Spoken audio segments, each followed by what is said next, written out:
Christmas came early for me this year because I just got gifted the new Performance Package by Manscaped. Made specifically for men, the Performance Package by Manscaped is the perfect gift for the special guy in your life this holiday season. And it comes in discreet packaging so you won't spoil the surprise on Christmas morning. It's great when you open the box with the Performance Package, you're really getting the full Manscaped experience. You get, of course, their Lawnmower 4.0. This is their best seller and you can see why. It's a fully waterproof cordless trimmer built with advanced skin-safe technology which helps to reduce nicks and cuts. It even has a cool LED light. Can you guys see that? There you go. And of course it comes with a high-tech wireless charging dock. You also get the Manscaped Crop Preserver and the, what's this one called? I always forget. Crop Reviver.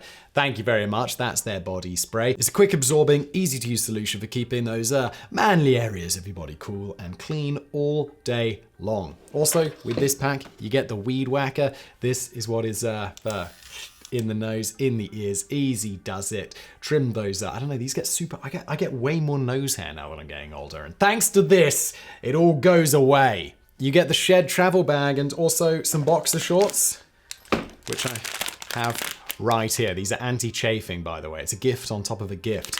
Don't miss out on today's offer. You'll get 20% off plus free international shipping and those 2 extra gifts thrown in. Go to manscaped.com, use the promo code BRAINFOOD20. 20% off your order, 2 free gifts, free international shipping, promo code BRAINFOOD20 at manscaped.com. Thank you to Manscaped for sponsoring. And now today's video.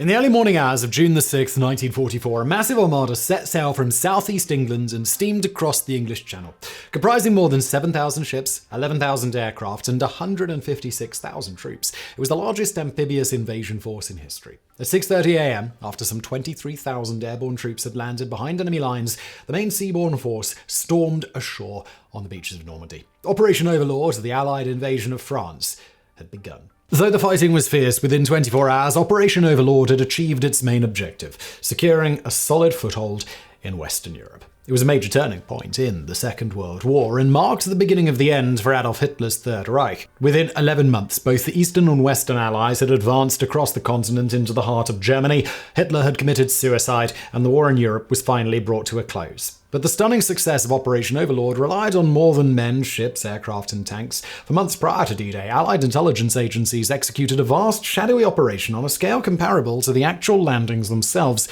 A grand, elaborate deception meant to deceive the Germans as to the timing, location, and the intent of the invasion, and prevent Allied forces from being driven back into the sea. This is the story of Operation Bodyguard, one of the largest and most successful deceptions in military history. When the Western Allies began planning the invasion of France in May 1943, the task they faced was a daunting one. For protecting the western coast of Europe was the Atlantic Wall, a formidable line of fortifications stretching from the northern tip of Norway to the Spanish border. Built by forced laborers of the infamous organization Todt, the wall comprised some 6,000 reinforced concrete gun emplacements, pillboxes, and other bunkers, along with millions of landmines, hundreds of kilometers of barbed wire, and thousands of steel obstacles called hedgehogs and Belgian gates, meant to rip open the hulls of landing craft as they approached the beach. But as formidable as the Atlantic Wall appeared on paper, it had one crucial weakness: manpower. With the bulk of their forces tied up fighting on the Eastern Front, the Germans were desperately short of men with which to defend the west coast of Europe. At the time of the Overlord landings, the commander of German forces in the west, Field Marshal Gerd von Rundstedt, had less than 500,000 men to defend the whole of France, consisting of the 1st and 19th Armies of Army Group G in the south and the 7th and 15th Armies of Army Group B in the north. Many of these units, fresh from the Eastern Front, were exhausted from combat and had not yet regained full operational strength. Many were composed of Russian conscripts or older soldiers equipped with inferior equipment, while the German army as a whole was desperately short on fuel and vehicles and was largely reliant on horse transport. Though the Germans knew an Allied invasion was imminent, they were unsure exactly where the blow would fall, and without sufficient troops to adequately man the Atlantic Wall along its entire 5,000-kilometer length, they faced a daunting defensive dilemma. In November 1943, Hitler appointed a new General Inspector of Western Defences, Field Marshal Erwin Rommel, whose exploits in the North African campaign had earned him the nickname the Desert Fox. Seeing the desperate state of German forces in the West, Rommel concluded that if an invasion could not be stopped on the beach, Germany was doomed. He thus ordered the laying of more mines and beach obstacles, as well as the flooding of fields and the planting of sharpened stakes, known as Rommel's asparagus, to deter landings by airborne troops. The German High Command, however, disagreed with Rommel's assessment and instead opted for a composite strategy, holding many units, including 6 SS Panzer divisions, in reserve inland, ready to rush and reinforce the site of the invasion when it came. Yet despite the poor state of the German defenders, they were still experienced combat veterans and would greatly outnumber the initial waves of Allied invaders, making Operation Overlord an extremely risky prospect. But the German manpower shortage gave the Allies an enormous advantage. For if the Germans could be fooled into thinking the invasion would land elsewhere, they would redeploy their troops to defend the false target, rendering them unavailable to counter the actual invasion. In November 1943, Colonel John Bevan, head of the London Controlling Section, the shadowy organisation in charge of all Allied intelligence agencies, presented a draft deception plan at the Allied Leaders' Conference in Tehran. Codenamed Jael after the biblical heroine who defeated the Canaanite commander Sisera by means of deception, the plan outlined an elaborate series of deceptions intended to convince the Germans that the Allied invasion would be directed at multiple points along the entire coast of Europe, including Norway and the Balkans, rather than the Normandy coast. The plan appealed immensely to British Prime Minister Winston Churchill, who had previously written that, to quote, "There is required for the composition of a great commander not only massive common sense and reasoning power, but also an element of legerdemain, an original and sinister touch, which leaves the enemy puzzled as well as beaten." After extensive revisions by British Army Colonel David Strangeways, the Jael plan was approved under the codename Operation Bodyguard, named for another of Churchill's wartime quotes: "In wartime, truth is so precious that she should always be attended by a bodyguard of lies." Bodyguard was not one operation, but it was many, each designed to feed the Germans a small piece of a much larger narrative. Operations Grafham and Royal Flush, for example, were intended to convince the Germans that the Allies planned to invade Norway. As part of these operations, Allied diplomats opened negotiations with neutral Sweden, with the aim of gaining permission to land and refuel aircraft in Swedish territory during the planned invasion, and convincing the Swedes to break their neutrality and side with the Allies. Meanwhile, Allied agents began conspicuously inspecting Swedish rail and port facilities, the British Treasury began investing in Scandinavian securities, and the Soviet secret police, the NKVD, launched its own deception campaign to convince the Germans that the Red Army was massing in Murmansk and Petsamo in order to invade Norway from the other side. Though the Allies had no intention of actually swaying the Swedish government as planned, news of the negotiations soon reached Berlin via German agents in Sweden and Norway. In a classic case of knowing one's enemy, these deceptions played on Hitler's known paranoia regarding Norway, which supplied the majority of the iron ore that he needed to fuel his war machine. Similarly, Operations Zeppelin, Vendetta, and Copperhead sought to convince the Germans that the Allies planned to land troops in the Mediterranean, specifically in the Balkans, Crete, Romania, and the south of France. Like Royal Flush, Vendetta involved Allied diplomats opening negotiations with a neutral power, in this case Spain, leading the Germans to believe that the country might switch sides and act as a land conduit for a coming invasion. Meanwhile, Operation Zeppelin used fake radio traffic to convince the Germans that the British 9th, 10th, and 12th armies were massing in Egypt for preparation for an invasion of the Balkans, while Operation Copperhead involved one of the strangest and unlikeliest deceptions of the entire war. In early 1944, British Army intelligence discovered that one Emmy Clifton James, an actor serving as a lieutenant in the Royal Army Pay Corps, bore a striking resemblance to British Field Marshal Bernard Montgomery, commander of all Allied forces for Operation Overlord. James was recruited by none other than actor David Niven, then working for the Army's film unit, and agreed to be transformed into Montgomery's double. This proved more challenging than expected. For one thing, James smoked and drank heavily, while the real Monty was a teetotaler. James had also lost a finger during the First World War and had to be fitted with a prosthetic. Nonetheless, James eventually learns Montgomery's speech patterns and mannerisms, and in May 1944 embarked on an official tour of the Mediterranean theatre with stops in Gibraltar, Algiers, and Cairo. The hope was that Montgomery's apparent presence in the area would convince the Germans that the planned Allied invasion would come from the south rather than the west. However, the largest and most elaborate component of Operation Bodyguard was Operation Fortitude, which itself was divided into two sub-operations: Fortitude North, codenamed Sky, and Fortitude South, codenamed Quicksilver. Working in tandem with Operations Gratham and Royal Flush, Sky sought to create the illusion that a fictitious British Fourth Army, numbering 250,000 men and led by General Sir Andrew Thorne, was massing in Scotland for a planned invasion of Norway. To this end, armies of workmen built fake troop encampments complete with tents, barracks, trucks, and other equipment out of wood, canvas, and chicken wire. Meanwhile, hundreds of inflatable tanks made by the Dunlop Rubber Company and dummy aircraft built of wood and burlap were lined up in fields, while fake wooden and inflatable landing barges, nicknamed Big Bobs and Wet Bobs, were moored along rivers, canals, and docks, creating the illusion of a massive invasion force. So devoted were the workmen to selling this illusion that they often got carried away with the fine details. Fake landing craft were festooned with sailors' laundry, puffed smoke from their exhaust stacks, and played dance music on their radios, while real tugboats zigzagged around the harbours to simulate regular activity. At night, arrangements of moving lamps known as queue lights were used to similar effect. Where dummy tanks were deployed, weighted trailers with specially textured wheels were towed about to create realistic tracks, while in towns where the Fourth Army's troops were supposedly billeted, local newspapers were seeded with announcements for regimental dances, sports matches, weddings, and other social events, details any German spies in the area were certain to report on. But even these fakes would not hold up to close scrutiny, so to ensure that German reconnaissance aircraft photographed the sites but didn't get too close, anti-aircraft gunners were instructed to aim poorly but keep any intruders flying above 30,000 feet. Meanwhile, in the southeast of England, another even larger Phantom Army was being conjured as part of Operation Quicksilver. While the Germans did not know exactly where in France the Allies would land, they had their suspicions. Disturbingly, Adolf Hitler himself intuited that the most likely landing site would be Normandy, though many of his generals disagreed, believing instead that the invasion would come at the Pas-de-Calais, located at the narrowest point of the English Channel. The Pas-de-Calais is only 34 kilometers from the English coast and is the shortest crossing between the two countries.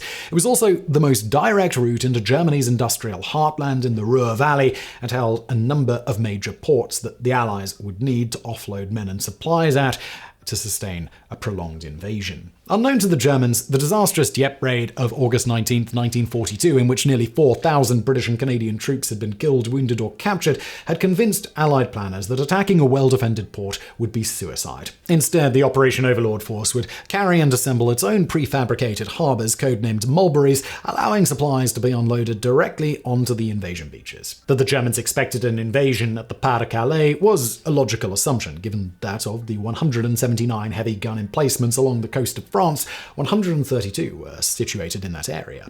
The aim of Operation Quicksilver was thus to confirm the German suspicions. As with Operation Sky, Quicksilver involved the creation of an imaginary army, in this case the 1st US Army Group, or FUSAG, comprising 50 divisions of American and Canadian troops under the command of legendary General George S. Patton. This phantom force was stationed in Dover, directly across from the Pas-de-Calais, giving little doubt as to its intended target. As with its northern counterpart, Quicksilver made extensive use of fake encampments, inflatable tanks, and landing craft, and other dummies to fool German reconnaissance aircraft. One of these installations was involved in an amusing incident in which an enraged bull escaped from a nearby farm and proceeded to gore one of the inflatable tanks to death, marking the one and only time FUSAG was involved in actual combat.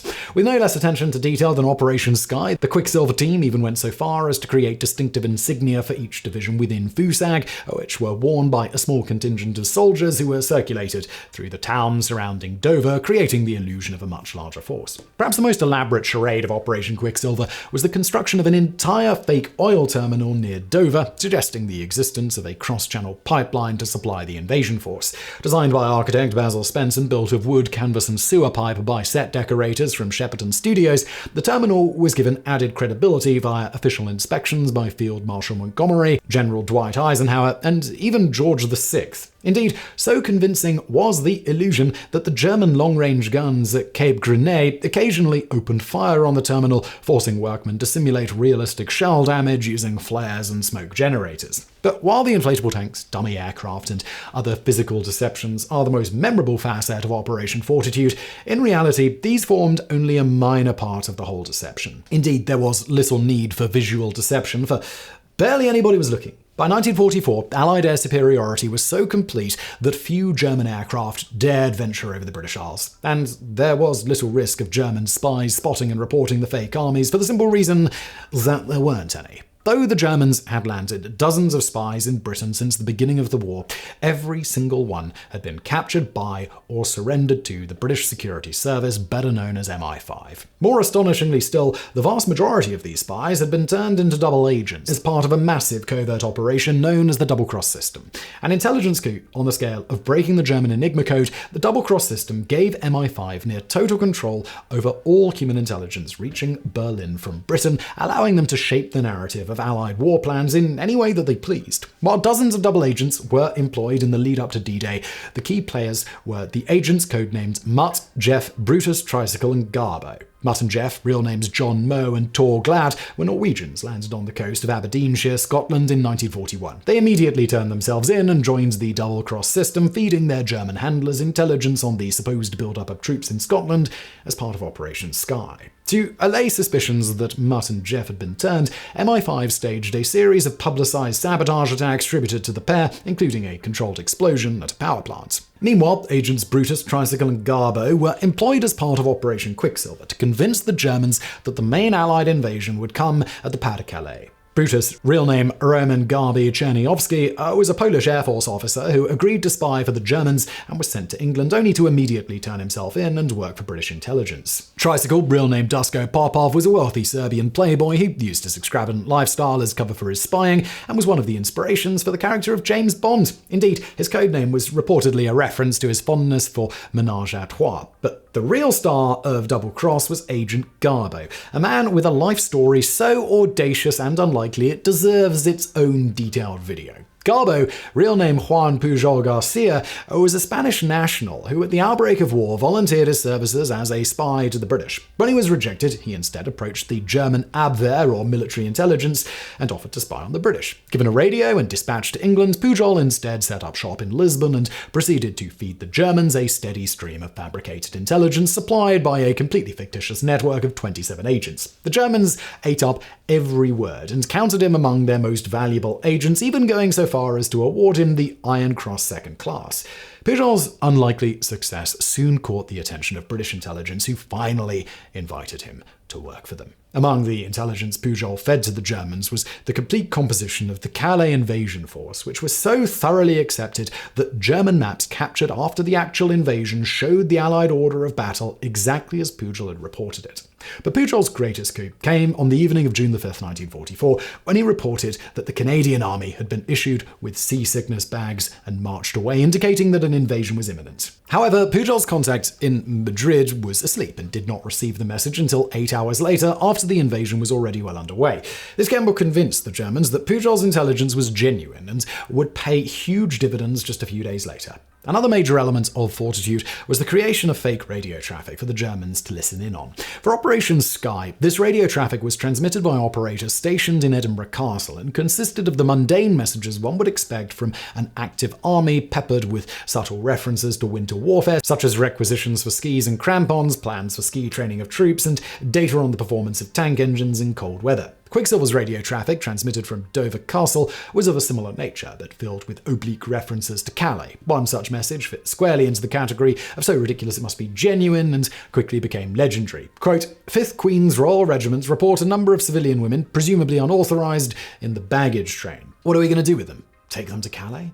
Other deceptions in the lead-up to D-Day were even more subtle. In order to destroy transport infrastructure and disrupt German logistics behind the lines, the Allied air forces launched Operation Point Blank, a campaign of bombing raids against the French countryside. In order to maintain the pretense that the main invasion target was Calais, the Allies adopted a 2-for-1 policy, whereby every raid against Normandy was matched by 2 raids against Calais. It is impossible to overstate the immensity of the task and the risks the planners of Operation Bodyguard were undertaking. Every element of the grand deception had to fit together perfectly, like the pieces of an enormous jigsaw puzzle with no gaps or contradictions. If the Germans suspected even one thread of the narrative the Allies were spinning, then the whole charade would unravel and Operation Overlord would be doomed. As General Frederick Morgan, Deputy Chief of Staff for Allied Supreme Headquarters, later wrote, "The great shadow boxing match has to go on without a break. One bogus impression in the enemy's mind had to be succeeded by another equally bogus. There had to be an unbroken plausibility to it all, and ever present must be the ultimate aim, which was to arrange that the eventual blow would come where the enemy least expected it, with a force altogether outside its calculations." Yet against all odds, Bodyguard succeeded. The Germans, fully convinced that the Allies would land at the Pas de Calais, pulled the majority of their troops out of Normandy and stationed their reserves far behind the lines. Hundreds of thousands of troops were also retained in Norway and the Mediterranean, incapable of contributing to the defence of France. Thus, when the Allies finally hit the invasion force, they faced a much reduced defending force. But the deceptions did not stop at Fortitude and carried on right up to the moment of the landings and beyond. In the early morning hours of June 6, 1944, the Royal Air Force and Royal Navy launched a series of feints codenamed Operation Glimmer, Taxable, a Big Drum. Carried out by the RAF's famous No. 617 Dam Busters Squadron, Glimmer and Taxable involved the deployment of one of the war's most effective secret weapons, strips of metal foil codenamed Window. Known today as chaff, Window was to cut through the wavelength of the enemy's radar, creating a strong echo that could mimic the signature of a large formation of aircraft or jam the radar entirely. Flying rotating sorties, the bombers of 617 Squadron dropped a steadily advancing cloud of Window over the English Channel, simulating an armada of aircraft heading toward Calais. Meanwhile, in Operation Big Drum, Royal Navy motor launchers steamed toward Calais, towing radar reflectors suspended from balloons, simulating the advance of the invasion fleet. Coincident to these naval and air operations, the British Army launched Operation Titanic, an effort to convince the Germans that airborne troops had landed in the Calais region. This involved aircraft dropping dummy parachuters, codenamed Ruperts, around the cities of Marigny, Fourville, and Caen. Each Rupert was equipped with noisemakers to simulate rifle fire and a timed explosive charge to destroy the dummy. At the same time, men of the Elite Special Air Service, or SAS, parachuted into the region and created chaos by opening fire on German troops and playing 30-minute recordings of men shouting and weapons firing. Though 2 aircraft were lost and 8 SAS men were killed, the operation was a success, sowing much confusion among the German defenders. But while Operation Bodyguard allowed the Allies to secure a foothold across a 50-kilometre front, the success of Overlord was still not assured. Allied forces still needed time to dig in, assemble the Mulberry harbours, and begin shipping in the men and supplies needed to press deeper into France. If the Germans could mobilise their reserve forces quickly enough, they could still throw the invasion force back into the sea. Indeed, while the Germans firmly believed that the Normandy landings were merely a feint and that the real invasion would soon come at Calais, after D-Day +2, they began to waver, and Hitler ordered the 1st SS Panzer Division deployed from Calais to Normandy. And it is here that Juan Pujol's, aka Agent Garbo's, gamble on the 5th of June paid off. On that same day, Pujol sent the following message to his handlers in Madrid. From the reports mentioned, it is perfectly clear that the present attack on Normandy by the 21st Army Group is a large-scale operation, but diversionary in character, for the purpose of establishing a strong bridgehead in order to draw the maximum of our reserves to the area of operation to retain them there so as to be able to strike a blow somewhere else with ensured success. The constant aerial bombardment which the area of the Pas de Calais has suffered and the strategic disposition of these forces give reason to suspect an attack in the region of France, which at this time offers the shortest route for the final objective of their illusions, which is to say Berlin. Once again, the Germans swallowed Pujol's lie whole and cancelled the order for the redeploy of the 1st Panzer Division. The unit would remain in Calais for another week, by which time the Allies had landed 326,000 men, 50,000 vehicles, and 100,000 tons of equipment on the beaches of Normandy, making the invasion force virtually impossible to dislodge. In fact, Operation Bodyguard succeeded beyond what even its planners thought possible. While London Controlling Section hoped to delay the German counterattack by 10 to 14 days at most, so convinced was Hitler that the real invasion was just around the corner that he did not release his reserves for a full 7 weeks, giving the Allies all the time they needed to break out of Normandy and invade the rest of France. Operation Bodyguard was one of the most audacious, elaborate, and successful deceptions in military history, paving the way for the eventual Allied victory in the West. So crucial was the operation to the ultimate success of Operation Bodyguard that in his post-war report to the Combined Chiefs of Staff, Supreme Allied Commander General Dwight Eisenhower wrote that lack of infantry was the most important cause of the enemy's defeat on Normandy, and his failure to remedy this weakness was due primarily to the threat levelled against the Pas-de-Calais. This threat, which had proved of so much value in misleading the enemy as to the true objectives of our invasion preparations, was maintained after June the 6th, and it served most effectively to pin down the German 15th Army east of the Seine, while we built up our strength in the